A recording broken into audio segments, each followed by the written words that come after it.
Hello, this is my Emea Kickoff Pickems. I'm going to start off with Group A. FUT Esports versus Team Heretics. So I think FUT Esports is going to qualify, simply because I think they're the most likely team to have a full rounded 7 maps by the time kickoff starts. They just did not use Sky, and I think a lot of teams are going to have a lot of work ahead of them to get comms working without Sky, because Sky really was quite a pivotal point to the way the meta was working, right? He was one initiator that could fill 2 initiator roles. So when you take it away, it means that not only are you having 2 initiators now on some maps, it means that now you can't have the extra of something else. So it means that you're going to have a lot of struggles trying to fit everything you want into a comp now, because Sky doesn't do everything anymore. Because yeah, she just can't do everything anymore. She just won't exist in comps. So things like Deadlock and Sage might have a hard time fitting into comps. Second Smokes might have a hard time fitting into comps. So it's going to be difficult. Even Double Duelist might have a hard time, just because you don't have that one initiator slot anymore. You have 2, so you're going to have 2 Duelists, 2 initiators. It can be a bit difficult to fit that Duelist in, not have a Smoke and a Sentinel.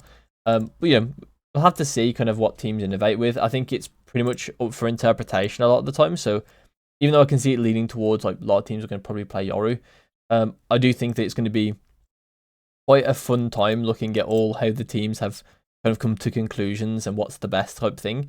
It's gonna be more fun probably looking at it in like not inter-region, but like between like different regions, like Americas versus EU is probably gonna be a bit more fun to sort of observe how the regions have sort of interpreted it differently. But yeah, it's gonna be nice to see how individual teams do it too. So Giant X versus Common Core.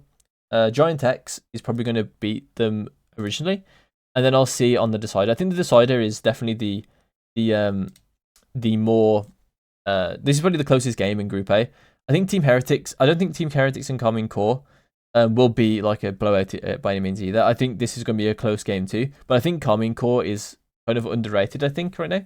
I think they're actually a pretty good team, but I think that Giant X will end up beating them overall right now.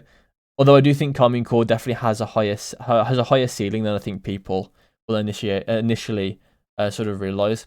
I do really like Common Core, but I don't think right now they're going to be the strongest. I think they're going to move into it as time goes on. Na'Vi versus BBL. I think Na'Vi is the second strongest team in the region. So it's going to be kind of crazy for me to not put them in qualified. But I do think that this is going to be probably one of the closest games in EMEA Kickoff, because, or at least in this in these brackets, because it's probably the second team versus the third team, or second team versus fourth team at a push, maybe. Actually, no, third team. Probably third team, right? The only team that maybe challenges them is for fourth. Like third, fourth is probably FUT for Team Liquid. But I do think that Na'Vi and Fnatic are the clear top 2. And I think Team Liquid, FUT are like third, fourth. And they could kind of be in any order, depending on the day. So I do going to put Na'Vi here. Touching back, I think BBL are a pretty good team.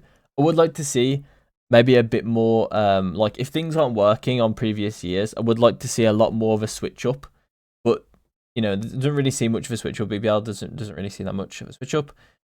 Koi, I think, is going to be one of the weaker teams, so I don't think they're gonna win a game here.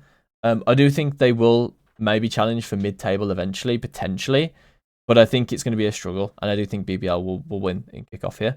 And then obviously I think Team Liquid will win here, as I've already said, they're third, fourth team in my opinion. So I do think they're going to be second in this group. Let's go Group C, and I think this is probably going to be a pretty easy group for Fnatic. To be fair though, I do think Team Vitality is pretty good, and I do think that Trex is one of the better players in EU. I think he's definitely in he's at least in the top 10 off the top of my head. He probably could be higher, but I don't know. I do think that maybe he hasn't quite shown it, to be fair, but I think he's one of those players that have a really, really high potential, and you put him on the right team and he'll carry that team. I also think it's pretty scary as well to have Trex and Safe on the same team. I think they're really, really good together.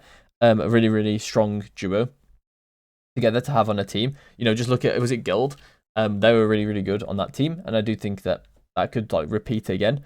Obviously, I don't know that he's on the sub bench right now, but I do think later on down the line they'll bring Trex in. I don't actually quite know the actual I guess the law around Team Vitality right now. So if anyone knows it, put it in the comments, because I actually don't know. I haven't looked around. I haven't quite seen anything about it. I did briefly look around, to be fair, so maybe I just missed it. But I do think Team Vitality will end up winning here. Although I do think Gentlemates might come out swinging too. So I actually don't know. This might be also one of the more close matches. Just because I think Gentlemates, as far as I know, they didn't make any roster changes. I could be wrong on that. I'm pretty sure they did not make a roster change. Or maybe they did made one. And I'm pretty sure that they're going to have a pretty strong, like, they're going to come out swinging, basically, maybe versus Vitality here. But I also think Vitality will have, like, a decent, like, level starting off too. So it's hard to know which one exactly will win this. I do think Team Vitality is the stronger team overall. But I'm going to put Gentlemates for the first game. And I think Fnatic will beat Gentlemates. And I think Team Vitality will actually end up qualifying. Even though I do think Gentlemates has a really decent chance of qualifying as well. I do think that Team Vitality is just slightly better than them. But honestly, yeah, I could be completely wrong on that. I could definitely see Gentlemates coming out swinging and beating Team Vitality both games. It is, to be fair, quite a disadvantage to win this game because you actually go into this game, show strats against Fnatic. There's a chance, to be fair. You don't really want to think like this as a team. You don't really want to think like, we're going to lose this anyway, let's just save strats versus Fnatic and then we'll just beat them in the decider. You don't really want to think like that. You want to kind of beat Fnatic if you can. So the odds are they're going to use strats versus Fnatic and then this team will have an advantage. That's kind of like where I'm getting like this Team Vitality qualified from. If I think Gentlemate's going to win the first game, pretty likely that they're going to show strats here and then Team Vitality will qualify. Is how we're going to see it. So that's going to be it for the video. I hope you enjoyed and I'll see you in my next one.